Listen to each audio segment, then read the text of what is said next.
Vote যুদ্ধ কিন্তু ইতিমধ্যেই শুরু হয়ে গিয়েছে জোর কদমে। নিজেদের কেন্দ্রে তারা কিন্তু ঘুরে ঘুরে দেখছেন, কিন্তু একদিকে প্রখর গরম, সূর্যের দাবদাহ, তার মাঝে শরীর সুস্থ রাখতে প্রার্থীরা কি খাচ্ছেন সেটা চলুন দেখবো। এই মুহূর্তে রয়েছে আমরা কামারহাটি কেন্দ্রে। কামারহাটি কেন্দ্রের বিজেপি প্রার্থী অরূপ চৌধুরী, তিনি ইতিমধ্যেই কিন্তু মানে প্রচার সেরে সবে বাড়ি ফিরেছেন, খাওয়া দাওয়া করছেন। আজকে মেনুতে কি রয়েছে? মেনুতে আছে মসুরির ডাল, কাতলা মাছের ঝোল, কালিয়া, আর হচ্ছে আলু ভাজা। আলু ভাজা, হ্যাঁ, আর চাটনি। চাটনি। এগুলো কি অরূপদার প্রতিদিনের খাবার, নাকি এগুলো ভোটের সময় স্পেশালি খাচ্ছেন? না না, না না,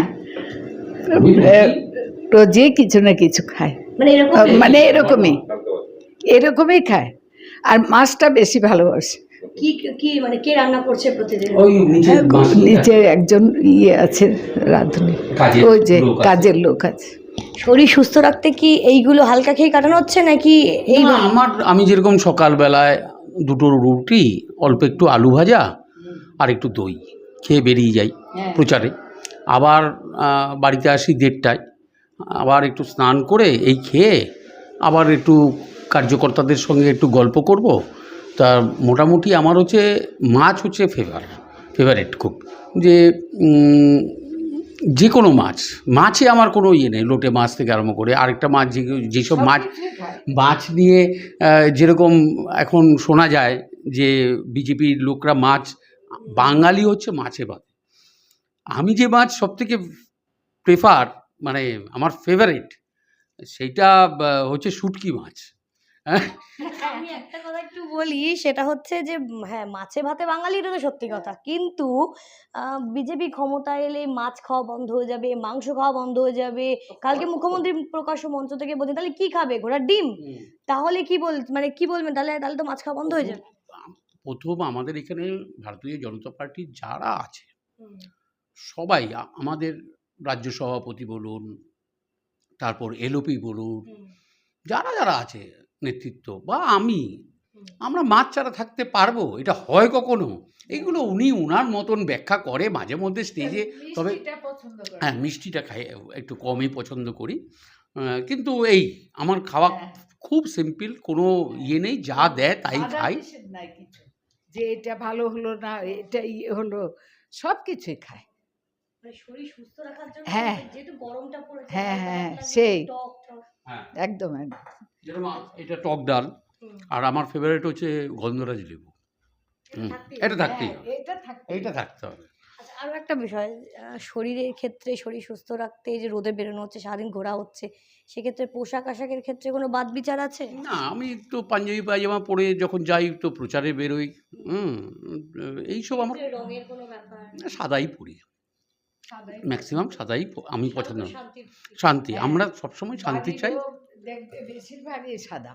আমার বাড়ি সাদা, হ্যাঁ, গাড়ি সাদা। না সবাই না, কিন্তু ও সাদাটা পছন্দ করে। ওর শান্তিনিকেতনে বাড়ি আছে, সে সব সাদা।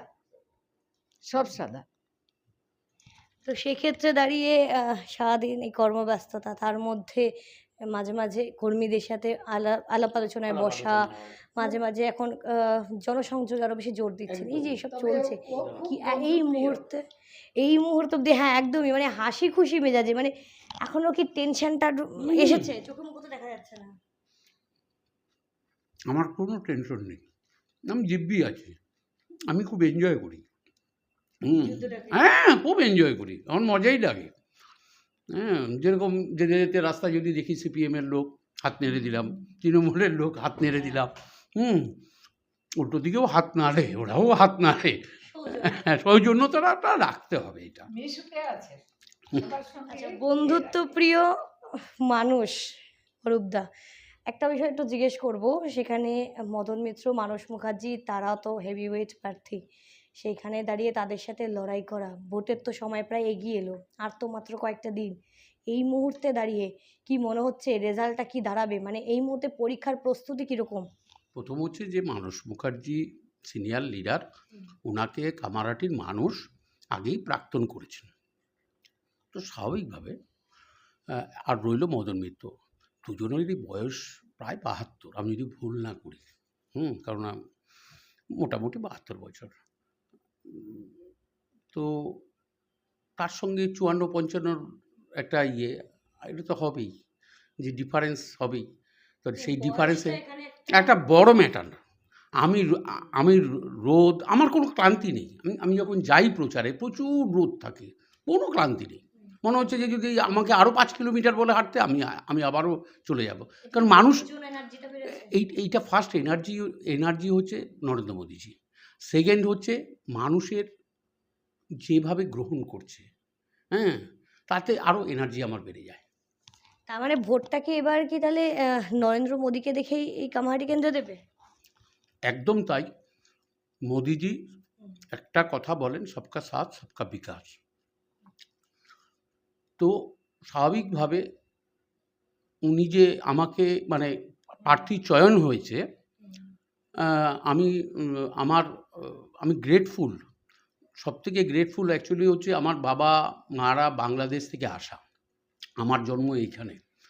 তো এই যে রিফিউজির সন্তানকে তারা দিয়েছে টিকিট, আমি তার জন্য গ্রেটফুল। দলের কতটা সাপোর্ট পাচ্ছেন? দলের পুরো সাপোর্ট। দল সব সময় আমার পাশে আছে। প্রতি মুহূর্তে সিনিয়র লিডাররা আমাকে ফোনে জিজ্ঞেস করছে কি করতে হবে। আমি সেই ইনস্ট্রাকশন সবসময় লক্ষ্য করছি। একদমই, ভোটের দিন যতই এগিয়ে আসছে ততই যেন প্রস্তুতি তত তুঙ্গে। এই মুহূর্তে কামারহাটি কেন্দ্রের বিজেপি প্রার্থী অরূপ চৌধুরী, তিনি যেমন তার শরীর সুস্থ রাখতে প্রতিদিনের মতো আজও কিন্তু সেই একইভাবে যে প্লেন ডাল ভাত এবং মাছে ভাতে বাঙালি সেই রীতি বজায় রেখেই কিন্তু খাওয়া দাওয়া করছেন, এবং তার কিন্তু স্বতঃস্ফূর্তভাবে তার মনও রয়েছে, কারণ একটাই তার লক্ষ্য, কামারহাটিতে তিনি পরিবর্তন আনবেই। ক্যামেরায় পার্থপ্রতিম হালদারের সাথে সেঞ্চুরি পোদ্দার, সঠিক বার্তা।